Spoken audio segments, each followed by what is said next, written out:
Hello guys, আজকে তোমাদেরকে দেখাবো একটা ওয়াটারমেলন আইসক্রিম। তার জন্য একটা বড় দেখে তরমুজ নেব। যে তরমুজটা বড় দেখে নেবে আর লাল লাল ভাব থাকে। আর তরমুজটাকে ছোটো ছোটো পিস করে এরকম ছাঁকনির সাহায্যে চটকে তার রসটাকে বের করে নেবে। মিক্সিতে দিলেও হয়, কিন্তু কী বলতো অনেক সময় বীজ থাকে তো ওটা মিক্সিতে ব্লেন্ড হয়ে যেতে পারে। তারপরে এখানে একটা ছোটো টিপস, এই যে ওয়াটারমেলনের জুসটা বেরোলো ওই জুসের মধ্যে সামান্য লবণ আর সামান্য চিনি দিয়ে ফুটিয়ে নেবে 1 থেকে 2 মিনিটের মতো। তারপর ওটাকে ঠান্ডা করে এরকম ছোটো ছোটো কাপের মধ্যে ঢেলে নেবে। যদি তোমাদের মোল থাকে সেই মোলের মধ্যে ঢালবে।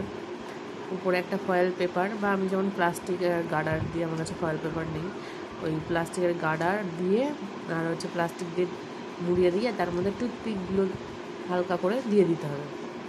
দিয়ে দেওয়ার পর যখন এটা হয়ে যাবে ফ্রিজের মধ্যে দিয়ে দেবে 6-7 ঘন্টার জন্য। 6-7 ঘন্টা পরে বের করে দেখবে ঠিক এরকম টাইপের হয়েছে।